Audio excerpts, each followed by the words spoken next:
Bien, iniciamos. Iniciamos ofreciendo los respetos al bendito, al iluminado. Namo tassa bhagavato arahato sama sambuddhassa. Namo tassa bhagavato arahato sama sambuddhassa. Namo tassa bhagavato arahato sama sambuddhassa. Itipiso bhagavaraham sama sambuddho villacharana sampano sugato lokavidu anutaro purisadama sarati satadeva manusanam buddho bhagavati.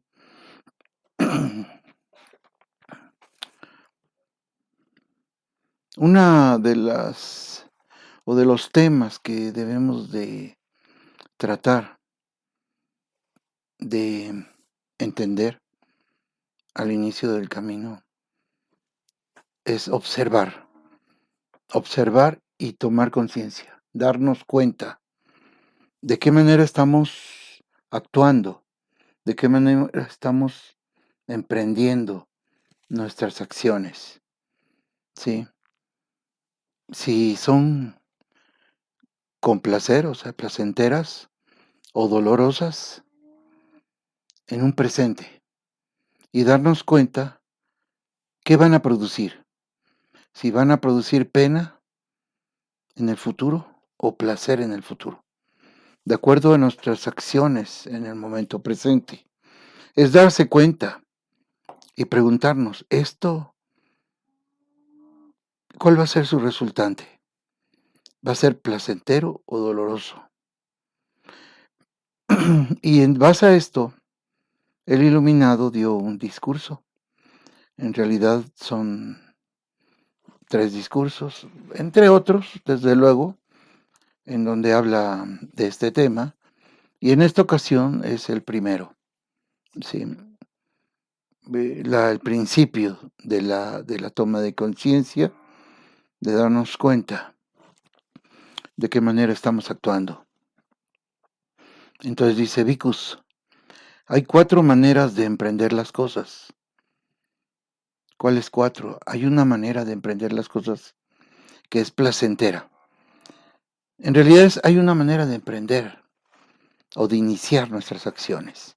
Hay que darnos cuenta de esa intención, de qué manera iniciamos nuestras acciones. ¿Es con placer en este momento? ¿Y cómo es cuando madura?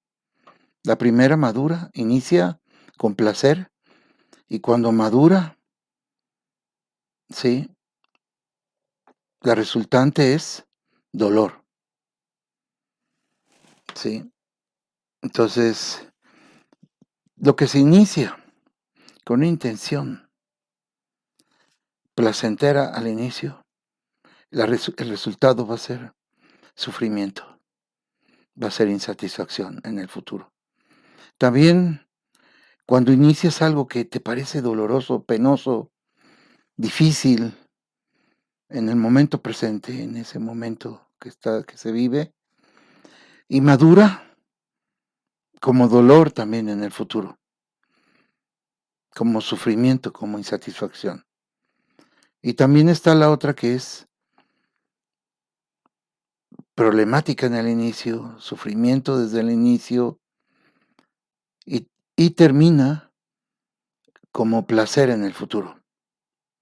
Es decir, una resultante placentera, aunque el inicio haya sido penoso, haya sido difícil.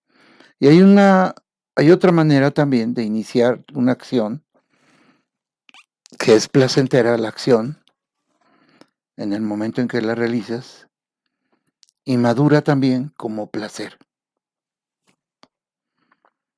Entonces, la primera, que en el presente es placentera y al madurar se manifiesta como insatisfacción, como dukkha, sí. El iluminado dice, Bhikkhus, hay ascetas y brahmanas cuya doctrina y visión es la siguiente: no hay perjuicio en los placeres sensuales.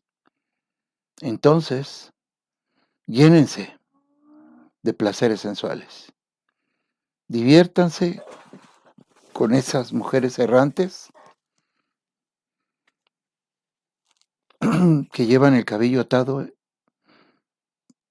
con un moño diciendo que hay que temer del futuro, ¿sí? Y la pregunta que hace el Illuminati es: ¿qué temeroso futuro ven estos buenos ascetas y brahmanas en los placeres sensuales, cuando hablan de abandonarlos y comprenderlos plenamente? Placentero es el tierno roce del suave y, aquí usan la palabra pubescente, brazo de la mujer errante. Así se llenan de esos placeres sensuales o de los sentidos, y con la disolución del cuerpo después de la muerte, reaparecen en un estado de privación, un destino infeliz, en la perdición, incluso en el infierno.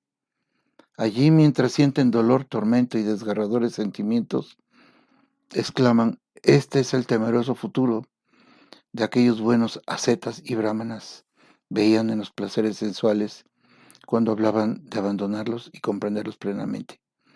Porque es por esta razón y debido a estos placeres sensuales que ahora estamos sumidos en el dolor, en el tormento y en sentimientos desgarradores. Como ustedes se dan cuenta, esto se vive en esta vida.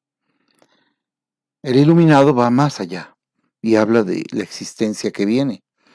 Pero al ponerlo aquí, al momento presente y en esta vida, pues te das cuenta de eso, ¿no? Que al principio hay acciones que nos parecen de gran placer y al final terminan lastimosos, lastimándose con sufrimiento, con dukkha.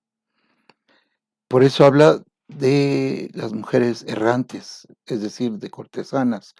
Pero también en este ámbito habla de mujeres con esas tendencias al querer nada más disfrutar, y coinciden con el pensamiento de algún otro hombre que dice: sí, no importa, no importa, sé que es placentero, y finalmente se enfrentan a algún sufrimiento.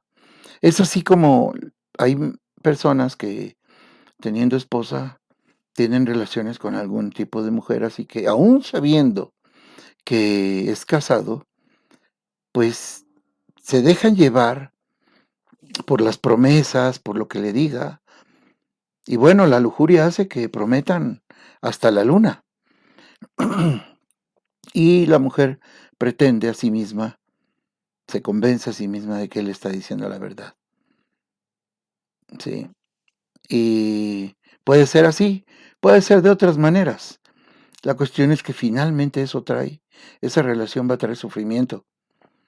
¿Por qué? Porque sí se dan cuenta, la esposa, hay problemas, y él también, porque está llevando una doble vida, e internamente hay cuestiones que no pueden ser enfrentadas, y lo único que van a traer como consecuencia es sufrimiento. ¿Sí? Entonces el iluminado dice algo más. Supongamos que en el último mes de la temporada calurosa, una enredadera se abre de golpe y cae una semilla a los pies de un árbol. Entonces la deidad que vive en ese árbol se llena de miedo, susto y perturbación. Sin embargo, sus amigos y compañeros, parientes y familiares, deidades de los jardines y de los parques, deidades de los árboles y las hierbas medicinales, deidades del pasto y de los árboles, monarca del bosque, reunidos juntos, tranquilizan a la deidad diciéndole: no temas, no tengas miedo, tal vez un pavo real se trague la semilla de enredadera, o un animal salvaje se la coma, o un incendio forestal la queme, o unos leñadores se la lleven, o las hormigas la devoren, e incluso puede ser que no sea fértil, pero acontece que ningún pavo real se traga la semilla, ningún animal salvaje se la come, ningún incendio forestal la quema, ningún leñador se la lleva, ni las hormigas blancas la devoran, y de hecho resulta ser perfectamente fértil. Entonces, siendo mojada por la lluvia de la semilla brota a su debido tiempo, suave, fina, tierna, muy pequeña, enredadera, y se va enroscando alrededor del árbol.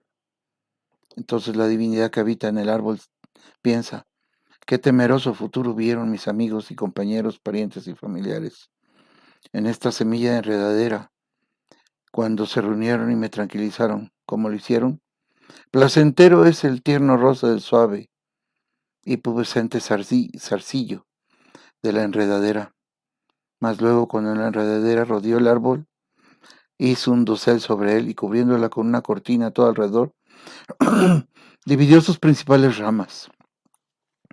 La deidad que vivía en el árbol se dio cuenta. Este es el temeroso futuro que veían en esa semilla de enredadera. Y es debido a esa semilla que ahora estoy sumido en el dolor, tormento y desgarradores sentimientos. De esa misma manera, Vicus, hay ciertos ascetas y brahmanas cuya doctrina y visión es la siguiente. No hay perjuicio en los placeres sensuales. Y con la disolución del cuerpo exclaman, este es el temeroso futuro que aquellos buenos ascetas y brahmanas veían en los placeres sensuales. Y debido a estos placeres sensuales es que ahora estamos sumidos en el dolor, tormento y desgarradores sentimientos. Esta es la forma de emprender las cosas que se conocen como con mucho placer en el presente y que madura como dolor en el futuro. Entonces, la siguiente manera de iniciar cualquier acción que al principio es dolorosa y cuando madura como dolor también. Sí, es decir, es dolorosa en el principio, en el medio y en el fin. He aquí, monjes o vicus, alguien que va desnudo, que rechaza las convenciones sociales, se lava las manos, más bien se lame las manos, no acude ni, ni, ni se detiene cuando se le pregunta, no acepta la comida que le traen, no acepta la comida que le preparan, incluso especialmente, ni las invitaciones a comer, no recibe nada de la olla del cuenco, ni a través del umbral, de un palo, de un machacador, ni entre dos que comen juntos, no aceptan nada de una mujer embarazada, ni de mujer que yazca o que tenga hombre, no recibe comida que sea anunciado ser distribuidora o distribuida, ni en un lugar donde un perro ha estado esperando o donde zumban las moscas, no acepta pescado ni carne, no toma licores, vinos ni infusiones fermentadas, se mantiene en una casa con un bocado, en 2 casas con 2 bocados, en 7 casas con 7 bocados. Vive con un platillo al día, 2 platillos al día, 7 platillos al día. Toma la comida una vez por día, una vez cada 2 días, una vez cada 7 días. Incluso cuando toma la comida quincenalmente, sigue la práctica de tomarla cada cierto tiempo, dentro de periodos previamente establecidos, como verduras, mijo, arroz silvestre, cáscaras y vainas, musgo salvado de arroz, escoria de arroz, flor de sésamo, pasto, estiércol de vaca. Viven las raíces silvestres y frutos caídos. Viste con cáñamos o cáñamo mezclado con telas, con sudarios.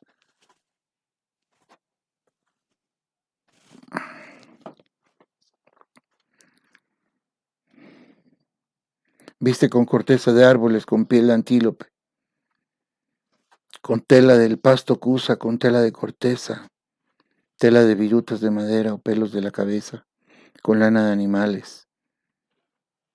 Sí. Sigue las prácticas de arrancarse cabellos y barbas, que rehúsa sentarse permaneciendo de pie todo el tiempo, o mantenerse en cuclillas continuamente. Es de los que utiliza colchones de púas como cama, o sigue la práctica de bañarse 3 veces al día, incluso al anochecer. De este modo ejercita una variedad de distintas formas de atormentar y mortificar el cuerpo, así con la disolución de la vida después de la muerte, reaparece en un estado de privación, con un destino infeliz, en la perdición, incluso en el infierno. Esta es la forma de emprender las cosas que se conoce como dolorosas en el presente y cuando maduran también son de sufrimiento. Aquí el iluminado está describiendo algunas líneas que hay en India que tienen este tipo de ascetismo extremo, de mortificar el cuerpo. El iluminado no estaba de acuerdo incluso con los ayunos. Él no estaba de acuerdo con los ayunos, decía que uno debería de vivir cómodamente. Esa es la forma en que él dio instrucciones. Sí, en realidad, ¿por qué? Pues porque estás cultivando. Recuerden que el iluminado de lo que habló fue de cultivar las 4 nobles verdades y también cultivar los factores mentales puros, ¿sí? De cultivar las acciones correctas, de cultivar los pensamientos correctos, de cultivar la forma suave de hablar, de cultivar un trabajo noble que no cause daño. Él habló siempre de cultivar. ¿Por qué? Porque él se dio cuenta, él vio en su iluminación que cuando hacen ese tipo de mortificaciones, el resultado es sufrimiento, ¿sí? Porque, bueno, aquí hay una anécdota personal. En una ocasión tuve un maestro que es un pandit o un pandita. Un pandit es una persona que sabe mucho acerca de las escrituras, es como que, pues que sabe mucho de las escrituras, además de prácticas, tanto y también de los Vedas y también de astrología, etcétera. Sí. Entonces, es un académico, en pocas palabras. Y cuando lo tuve de maestro de astrología y de cuestiones védicas, él me dijo que era diabético.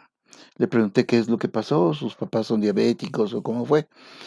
Y me dijo, no, es que se fue al Himalaya, a los pies ahí en Hardwar, en Rishikesh, ahí es donde van casi la mayoría de yogis, y se alimentaba únicamente de pasto. Y es uno de los temas que se tratan aquí, que el iluminado nos dice, que comer solo hierba, solo pasto. Y él comía solo pasto. Entonces eso está bien para una vaca, un toro, pero no para un ser humano. Lo único que trajo como consecuencia fue una diabetes agresivísima. Solamente lo tuve de maestro un año, al siguiente año falleció. Había perdido ya la vista, había perdido ya varias cosas por la diabetes tan agresiva que recibió. Es decir, sufría cuando comía pasto, se mortificaba de esa manera con otras situaciones también de permanecer de pie en la posición del árbol, estar así en esa posición del árbol, lo que logró nada más fue unas varices increíbles en sus piernas y otras prácticas, muchas de estas prácticas que se mencionan aquí, porque aquí el iluminado dice todas, ¿sí? Entonces todo eso trae consecuencias de sufrimiento porque estás cultivando carencias, estás cultivando el mortificarte físicamente y el mortificar la mente. Entonces lo único que trae como consecuencias al cultivar eso es un resultado de la misma forma de sufrimiento. Entonces, esa es pues la experiencia que viví también con maestros hindús así ascetas y que habían experimentado todo eso de jóvenes. Y la siguiente forma es la manera de iniciar acciones que son molestas, dolorosas en el presente y cuando maduran como placer, ¿sí? Entonces, ¿cuáles son? Dice, alguien que por naturaleza es poseedor de una intensa lujuria y debido a eso constantemente experimenta el dolor, o sea, y el sufrimiento, es decir, dukkha, que origina la lujuria, por naturaleza es poseedor de un intenso odio y debido a eso constantemente experimenta el dolor y sufrimiento que origina el odio. Por naturaleza es poseedor de una intensa ilusión y debido a eso constantemente experimenta dukkha, el dolor y el sufrimiento, la pena, la lamentación, que origina la ilusión. A pesar de todo, en medio del dolor y la pena y la lamentación, con el rostro lleno de lágrimas dirige su vida en perfecta y pura santidad. Así, con la disolución del cuerpo, después de la muerte, reaparece en un destino feliz, incluso en el mundo celestial. Esta es la forma de emprender las cosas, o que se inician las acciones con sufrimiento, dolorosas en el presente, y que maduran al final con placer. Entonces, el iluminado aquí se va.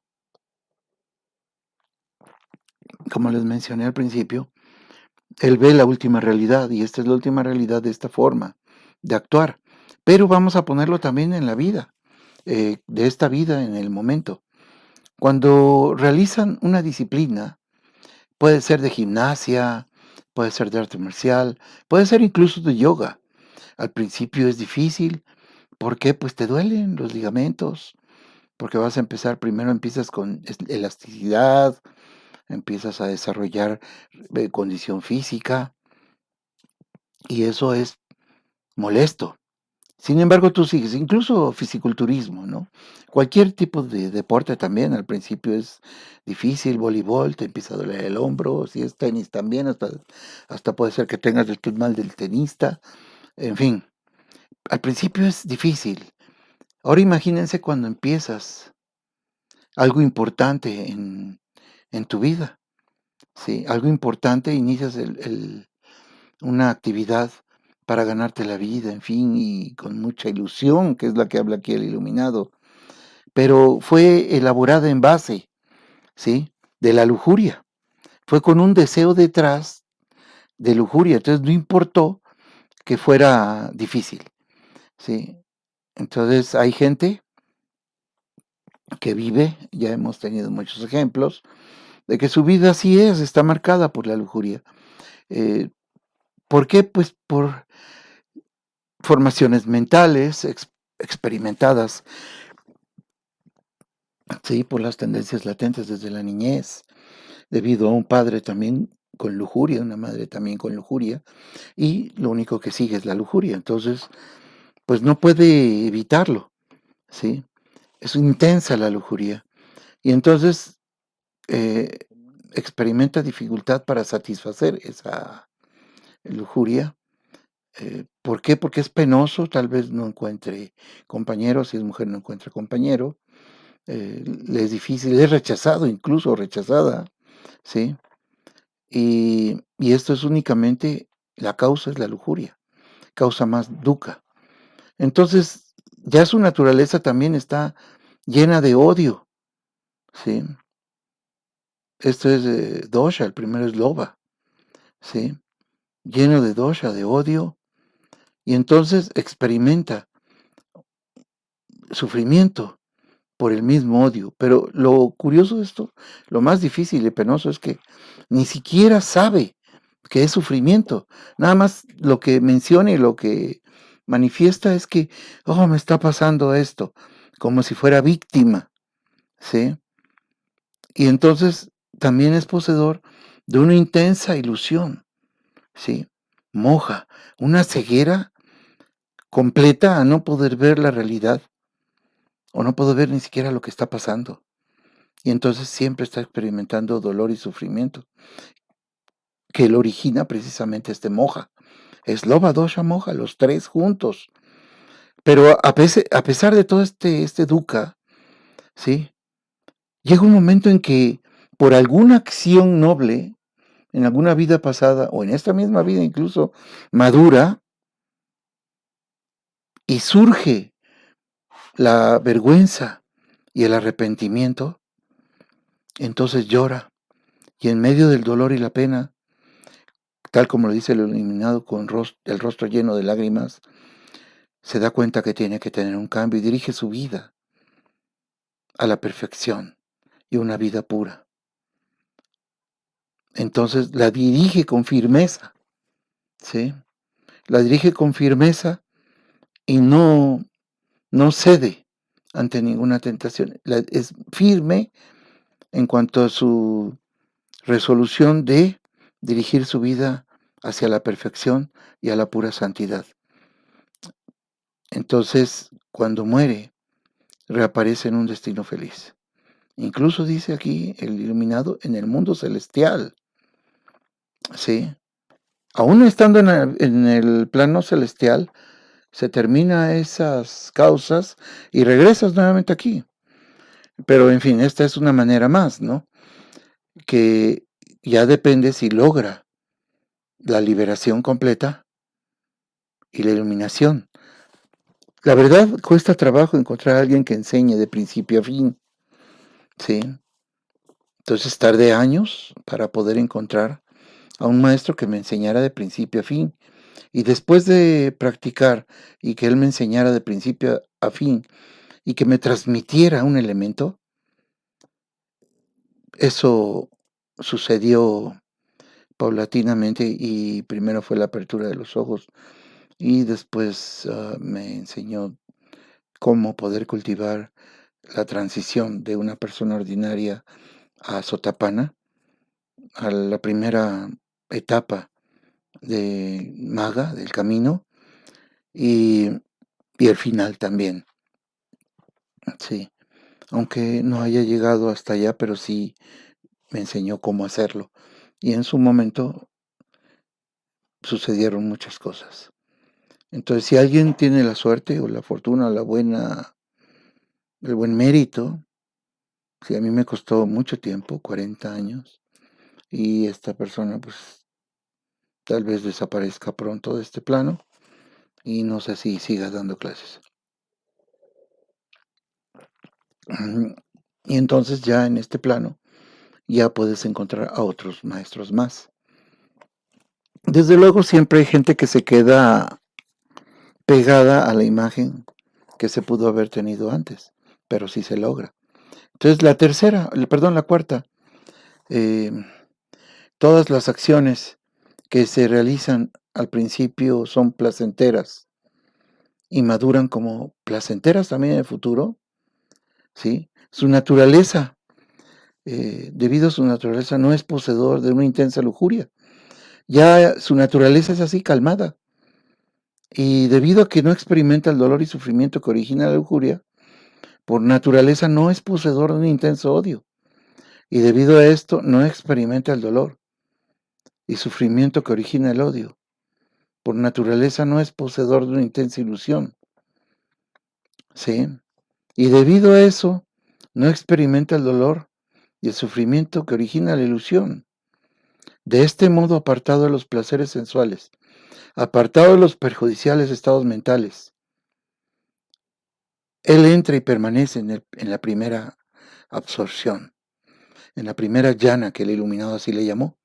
Es el primer nivel de saber, de ver y saber, sin mente. No entra a la mente con el análisis, ¿cómo le llaman ahora? Hacer síntesis y cosas mundanas, no. Ya permanece en la primera llana.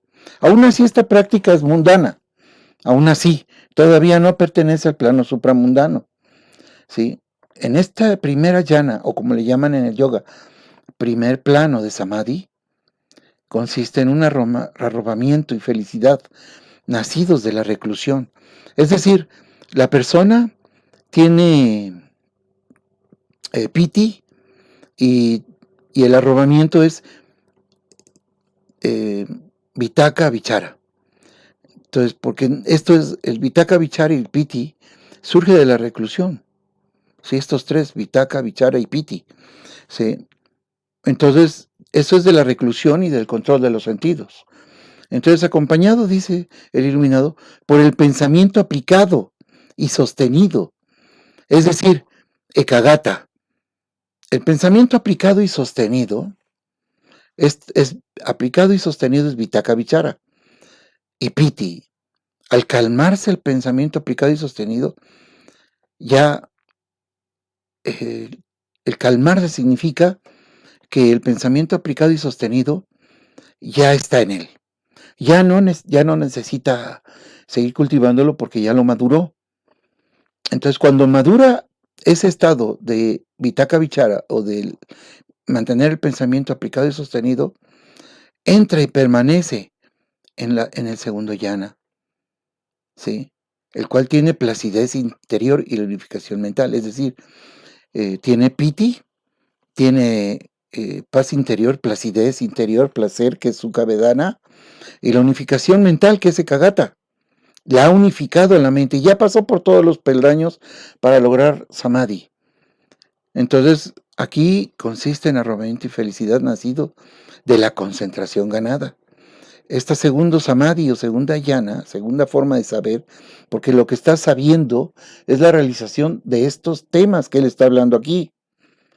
¿Sí? Ya es tuyo, ya son parte de ti. ¿Sí? Sin pensamiento aplicado ni sostenido. ¿Sí? Ya el pensamiento aplicado y sostenido ya llegó a su madurez, ya es tuyo, ya no necesitas hacer ningún esfuerzo. El esfuerzo entró en equilibrio, ¿sí? Desaparece porque ya tienes el fruto y permaneces en arrobamiento y en ecuanimidad, con una atención consciente y clara comprensión, de acuerdo a lo que el libro dice aquí, experimentando felicidad en el cuerpo. Entonces entra y permanece en la tercera yana, porque en la tercera yana lo único que hay es esta experiencia, Sukha Vedana y Ekagata, es decir, permanece consciente en Ekagata, en la tercera yana, únicamente en eso. Está en Ekagata, la mente completamente unificada, no está dispersa, está unificada y comprende, es decir, lo está viviendo en él, la felicidad en su cuerpo, pero no es la felicidad experimentada en el plano mundano y ordinario, ¿sí? No es esa, ¿eh? Esta felicidad que hablo aquí es de Sukha Vedana, y Sukha Vedana, eso es otro tema que hay que hablar, porque luego hay personas que esto lo confunden con experiencias que han tenido en su vida y no tiene nada que ver. Entonces aquí él es ecuánime, atentamente consciente, alguien que tiene una morada feliz. Al abandonar la felicidad y la pena, es decir, Sukha Vedana ya llegó a la madurez, ya es tuya, ya no necesitas seguir en ese cultivo, desaparece porque ya tienes el fruto de ella.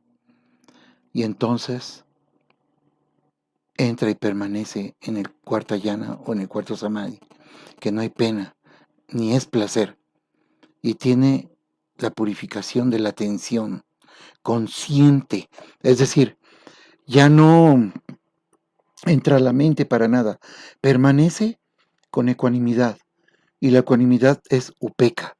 Ya Ekagata ya maduró, ya Ekagata ha desaparecido porque ya tiene el fruto de la unificación mental, que es el estar consciente, una conciencia plena, atenta, ¿sí? Mediante esa ecuanimidad que ha surgido.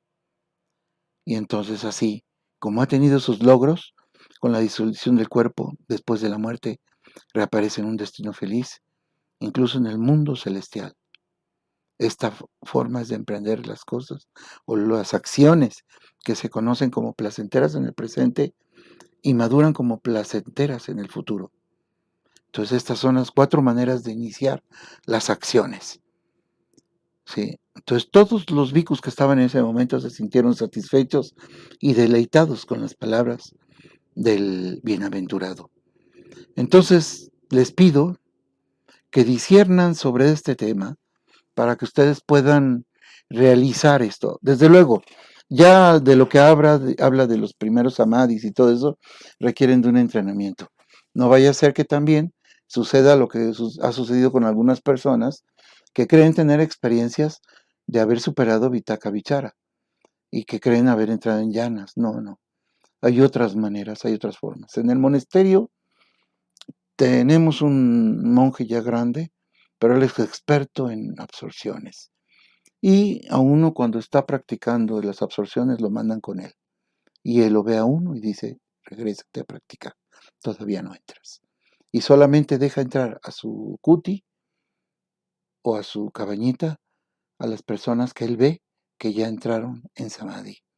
No es fácil, ni cualquier persona que viva en una vida mundana se puede lograr. Tienen que llevar los preceptos, no nada más 5, o tener los 5 muy dominados, muy maduros, ¿sí? O llegar a 9 preceptos, muy maduros, y entonces llegan.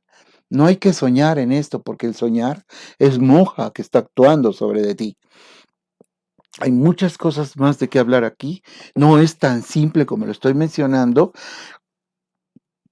aunque no estoy mencionando nada simple ni sencillo en la explicación, en la plática.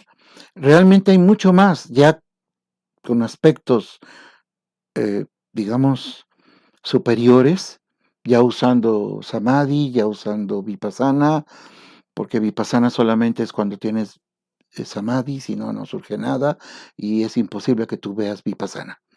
Aún así hay gente obsesionada en que practica vipassana y que quieren aprender vipassana sin tener las prácticas previas, los fundamentos para poder lograr.